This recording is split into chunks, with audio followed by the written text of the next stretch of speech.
बिस्मिल्लाहिर्रहमानिर्रहीम। Dear students, अस्सलाम वालेकुम। मैं आपका टीचर अमजद फ़ारूक आपको फार्माकोग्नोसी के लेक्चर में वेलकम कहता हूँ। आज हम पढ़ेंगे टर्मिनोलॉजीज यूज्ड इन फार्माकोग्नोसी। ये आपका चैप्टर 3 है, तो स्टार्ट करते हैं। आज हम पढ़ेंगे कि कौन सी टर्मिनोलॉजीज़ इम्पॉर्टेंट हैं, कौन से ऐसे वर्ड्स हैं जो कि फार्माकोग्नोसी में यूज़ होते हैं, जिनके मीनिंग समझना हमारे लिए ज़रूरी है। तो सबसे पहले देखते हैं, ये वर्ड है एक्युलेसेंट। एक्युलेसेंट का मतलब है स्टेमलेस। स्टेमलेस यानी कि तने के बगैर। जो प्लांट तने के बगैर हों उन्हें कहेंगे एक्युलेसेंट। Next is एसिरोज। एसिरोज का मतलब है नीडल शेप्ड, सुई की तरह हो, शार्प हो, needle shaped. Acicular, acicular mean needle shaped as applied to some kind of foliage. Foliage कहते हैं कि एक ही प्लांट के लीव्स को इकट्ठा किया जाए या डिफरेंट प्लांट्स के लीफ को के बंच को फॉइलेज कहते हैं। तो ये भी नीडल शेप होगा, इसको एसिकुलर कहेंगे। और एक्यूट क्या होगा? एक्यूट है tapering to a sharp pointed apex with more or less straight sides along the tip।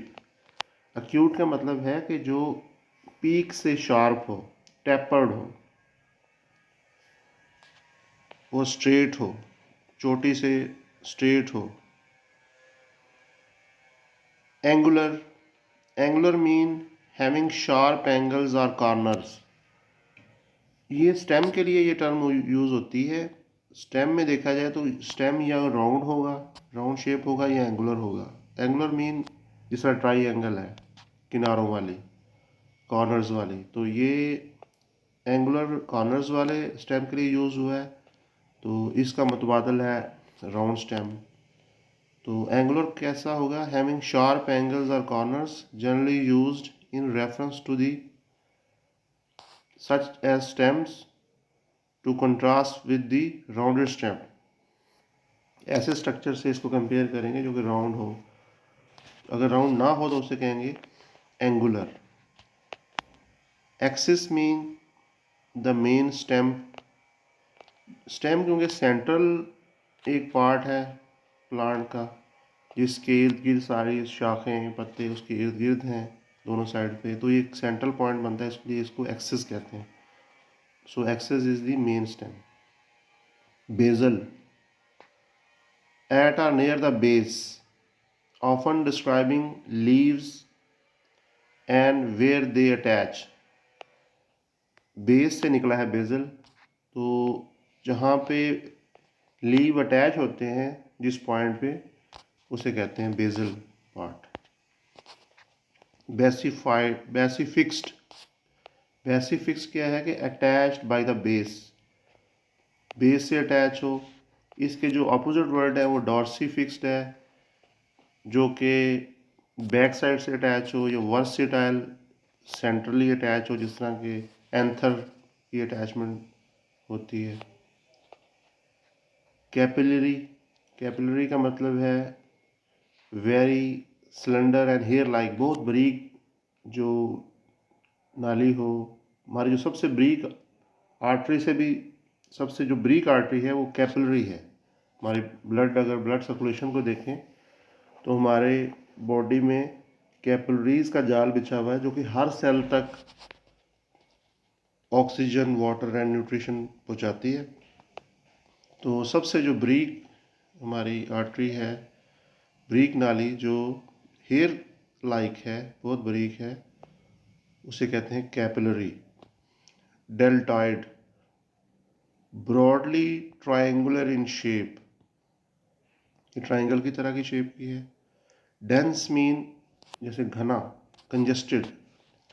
Congested describing the deposition of flowers, ये फ्लावर्स के हवाले से कहा गया है कि इतने ज़्यादा डेंस फ्लावर होंगे, उनको कहेंगे dense. Dentate mean with sharp outward pointing teeth on the margin. Dent teeth से निकला है, डेंटल से निकला है डेंटेट, यानी कि शार्प हो, जिस तरह दांत ऊपर से शार्प होते हैं इसी तरह का है इसका पैटर्न हो, उसे कहेंगे डेंटेट। एक्सुडेट, एक्सुडेट कहेंगे a substance exuded or secreted from a plant, plant से कुछ सक्रीशन निकल रही हो, जिस तरह कीकर से गूंद कीकर निकलती है, केशिया ट्रैगोगैंथ वगैरह, इसी तरह की सक्रीशंस अगर प्लांट से निकल रही हो तो उस सक्रीशन को एक्सुडेट कहेंगे। Gall, an abnormal growth on a plant that is caused by insect, plant के ऊपर कोई abnormal ग्रोथ देखी जा सकती हो जो कि किसी इंसेक्ट्स की वजह से हो, कीड़े मकोड़ों की वजह से हो, तो उसको कहेंगे gall. Glabrous, glabrous means smooth without hair, hair के बगैर जो सरफेस होगी स्मूथ होगी उसे कहेंगे glabrous. Gland, gland mean a depression, a depression or protuberance that exist for the purpose of secreting, यानी कि ग्लैंड ऐसा पार्ट है जहाँ से कोई सक्रीशन निकल रही हो, जैसे कि हार्मोन हमारी बॉडी में ग्लैंड से निकलते हैं, तो इसी तरह का प्लांट पार्ट जहाँ से कोई हार्मोनल सक्रीशन हो उसे कहेंगे gland. Glandular, glandular producing tiny globules of sticky और ऑयली सब्सटेंस, ऐसा पोर्शन जहाँ पे ग्लैंड हो और वो सब ऑयली सब्सटेंस प्रोड्यूस कर रहे हों उन्हें कहेंगे glandular. Glands, a dry dehiscent fruit born in a couple such as cone। Habitat या habit, the overall appearance of a plant। Leaflet mean one segment of A compound leaf, एक बड़ा अगर leaf हो उसका वन पार्ट जो होगा, small leaf भी कह सकते हैं, लीफलेट उससे बोलते हैं। Ovary, the basal portion of a pistil where female germ cells develop into seeds after germination, pistil का वो पार्ट नीचे वाला जहाँ पे सीड बनते हैं उसे कहते हैं ओवरी। पोली का मतलब है बहुत सारे, जैसे पोलीसेक्राइड्स, पोलीयूरिया, तो पोली का मतलब है ज़्यादा, ये पहले किसी भी वर्ड से पहले अगर पोली लग जाए उसका मतलब है बहुत से। राइजोम्स, राइजोम्स कहते हैं एंड अंडरग्राउंड स्टेम, ज़मीन के नीचे कोई तना हॉरिजॉन्टली ग्रो कर रहा हो, that is capable of producing new stems, वो आगे और भी स्टेम वहाँ से निकल सकें,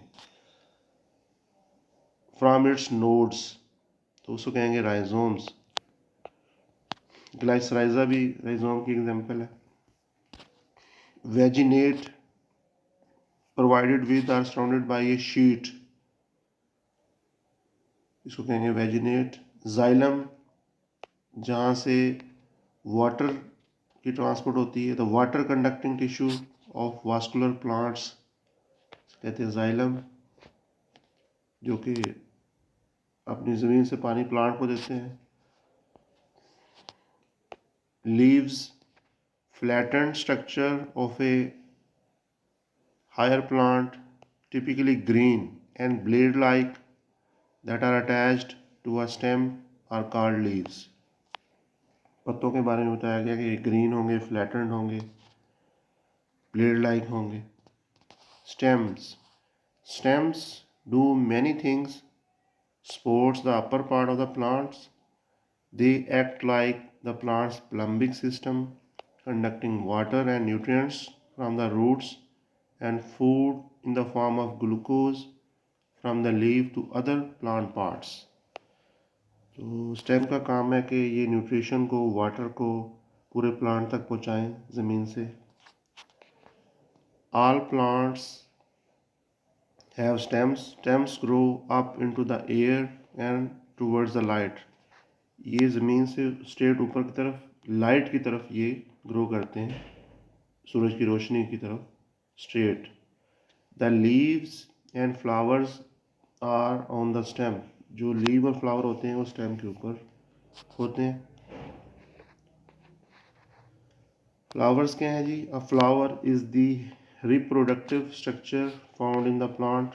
प्लांट के अंदर ऐसा पार्ट जिससे उसकी रिप्रोडक्शन हो, मज़ीद सीड बने और आगे नए प्लांट्स बने, ऐसे पार्ट को कहेंगे फ्लावर और reproductive part. The flowers of plant have always been popular in traditional medicine. और फ्लावर की एग्जांपल्स हैं जी, क्लोव, सैफरॉन भी एग्जांपल है इसकी, एंड कैमोमाइल फ्लावर्स, ये भी इसकी एग्जांपल्स हैं. Thank you very much. आज हमने कुछ टर्मिनोलॉजीज़ पढ़ी हैं फार्माकोलॉजी के हवाले से. इनको आपने याद करना है, देखना है, क्योंकि ये वर्ड्स मुख्तलिफ जगह पे यूज़ होंगे आगे जाके. रिमेनिंग जो टर्मिनोलॉजीज़ हैं वो नेक्स्ट लेक्चर में पढ़ेंगे. तो आज के लेक्चर के लिए अल्लाह हाफिज़. Thank you very much.